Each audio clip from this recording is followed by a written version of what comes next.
Buenos días muchachos, bienvenidos a su clase de fitopatología. Esta semana vamos a hablar sobre métodos de identificación molecular básicos.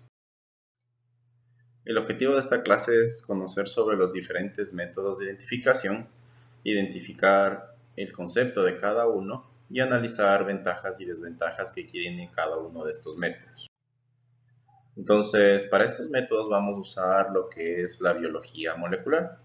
Normalmente son métodos de laboratorio que su base inicial es usar material genético, ya sea de ADN, ARN o proteína de cada uno de los patógenos, ¿sí? Usamos esto porque, a diferencia de lo que es la morfología, estos cambios en el ADN, ARN no son tan subjetivos, ¿no? Son más fijos. Suelen ser más confiables y por lo general son considerados definitivos. Eso significa de que ustedes para identificar a nivel de especie tienen que realizar alguno de estos métodos, ¿no? El problema es que suelen ser costosos debido a los insumos y personal capacitado, ¿no?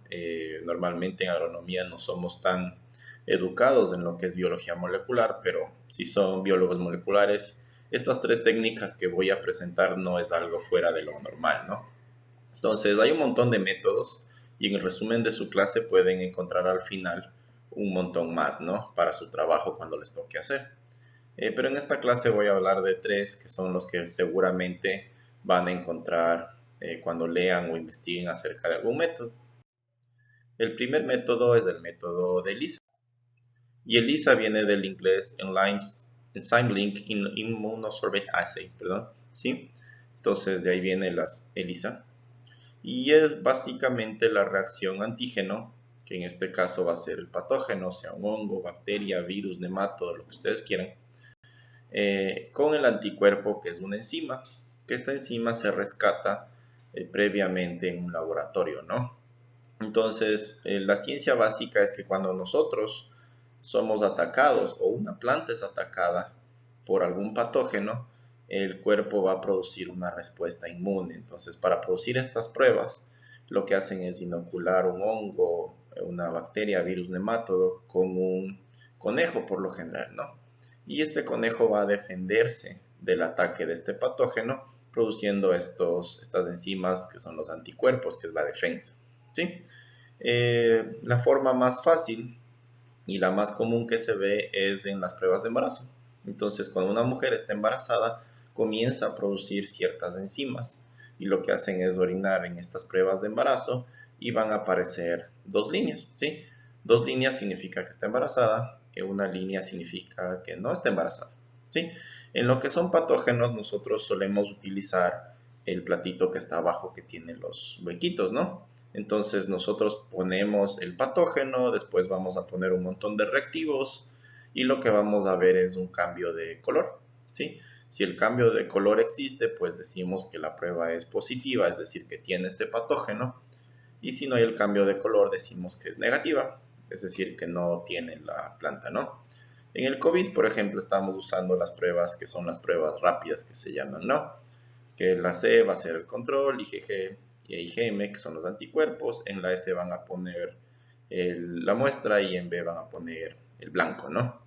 Entonces, lo que nos hacen a nosotros si estamos enfermos o nos queremos hacer una prueba rápida de COVID, nos sacan una prueba de sangre o a veces aquí de la nariz, ponen estas pruebas y ven si hay esta presencia de las líneas, ¿no? Y nos van a decir si estamos enfermos o no estamos enfermos. Entonces, como mencionaba, ¿no? ¿Cómo funcionan esto? Escogemos este platito y van a seguir 5 pasos. Hay un montón de modificaciones de la prueba de ELISA.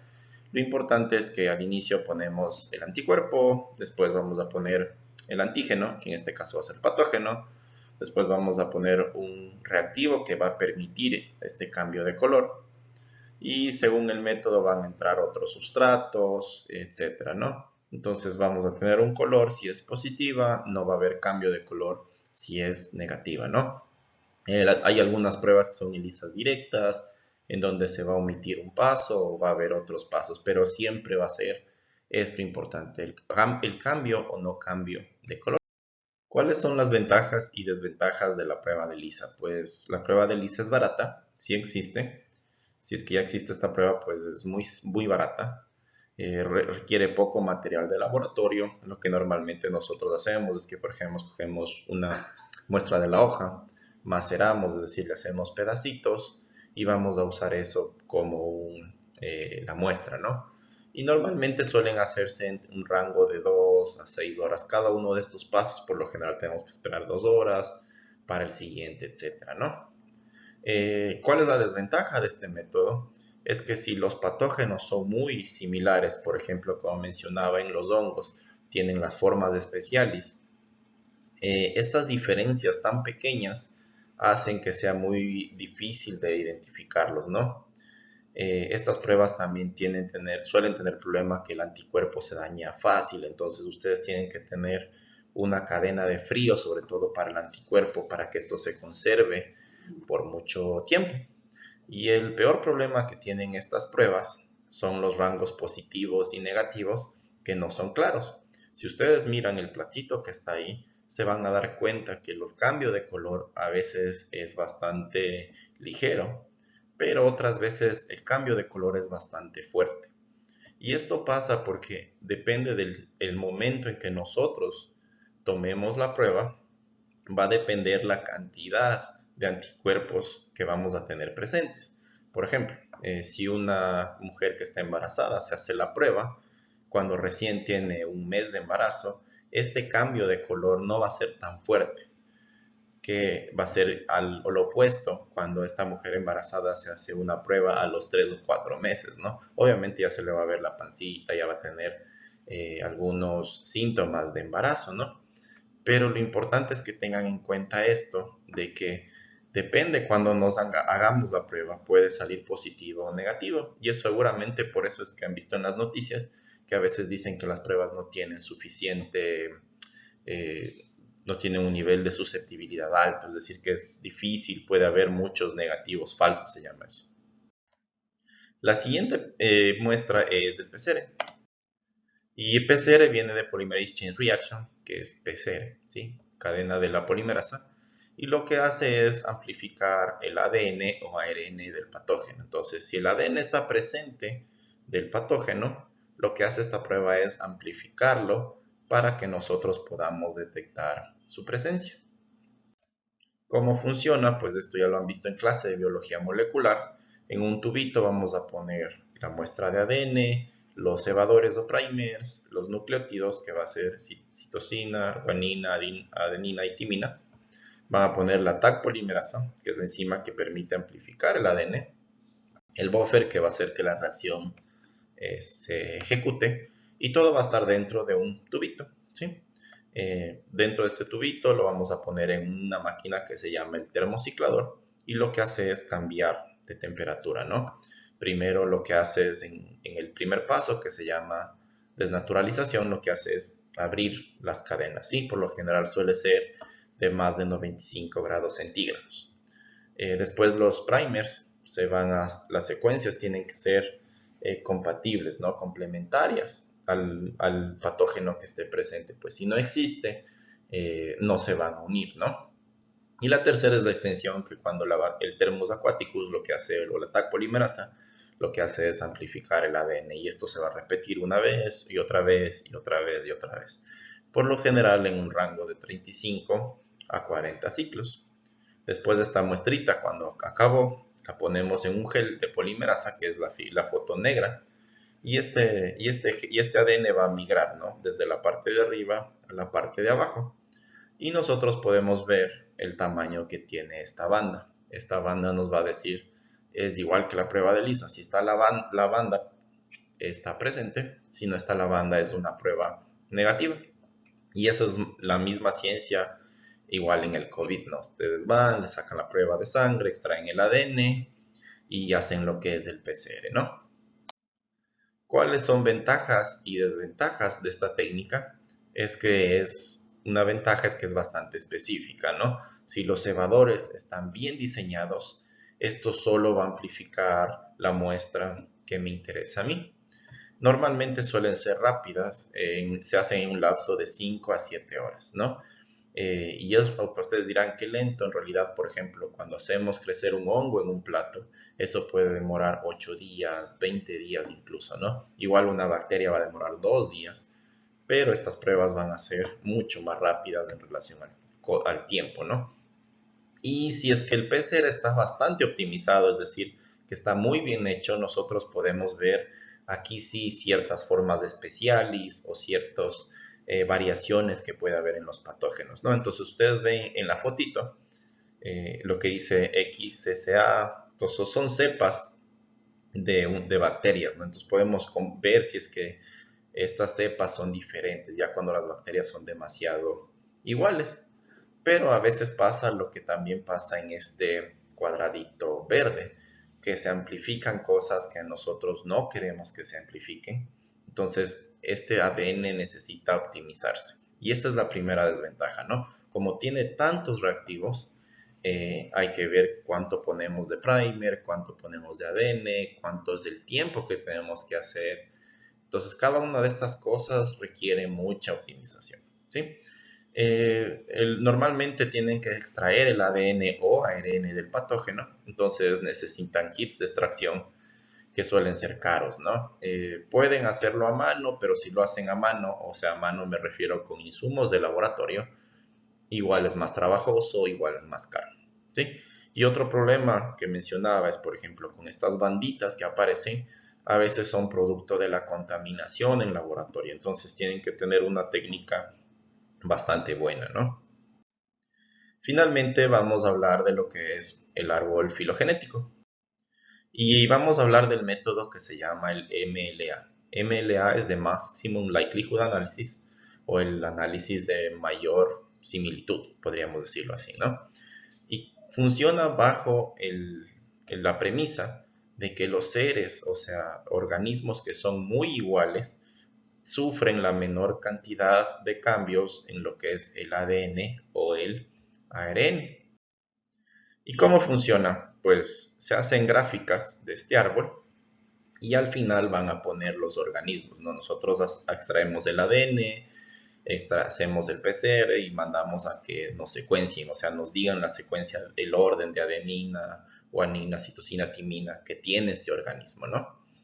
Y se mete una computadora, la computadora va a generar este árbol, ¿sí? ¿Qué es importante en este árbol? Lo voy a señalar acá. Primero es este punto que está acá, más al final. Eso se llama el ancestro común, ¿sí? Entonces va a ser el ancestro más antiguo, ¿sí? Aquí lo que dice aquí las ramas, pues son cada una de las líneas que están acá. Y los puntos de ramificación van a ser este punto de aquí o este punto de acá. Significa que tienen un ancestro en común. Y al final van a estar todas las especies que nos interesan, ¿no? Si por ejemplo son hermanas o muy similares, van a estar dentro de la misma rama, como en el caso de A y B. Puede ser que sean la misma secuencia o que son muy similares, se dice que son hermanas.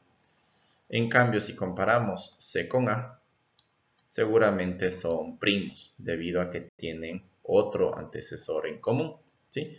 Y el E vendría a ser lo que es un ancestro lejano o alguien muy diferente, ¿no? Más o menos funciona así, como está aquí en este árbol de ejemplo de los Simpson, ¿no? En la parte de arriba van a estar los abuelos, en la parte de abajo van a estar los papás y al final van a ser los hijos, ¿no? Son la generación más nueva, como quien vendría a decirse. Entonces, aquí hay algunos problemas que los voy a mencionar a continuación de usar este método. Primero, la ventaja es que son muy concluyentes, es decir, normalmente cuando queremos identificar algo a nivel de especie, esto ya va a ser la prueba definitiva, ¿sí? Y ya que nos ayudan a ver diferencias minúsculas por lo general a nivel de lo que es ADN, de lo que es ARN.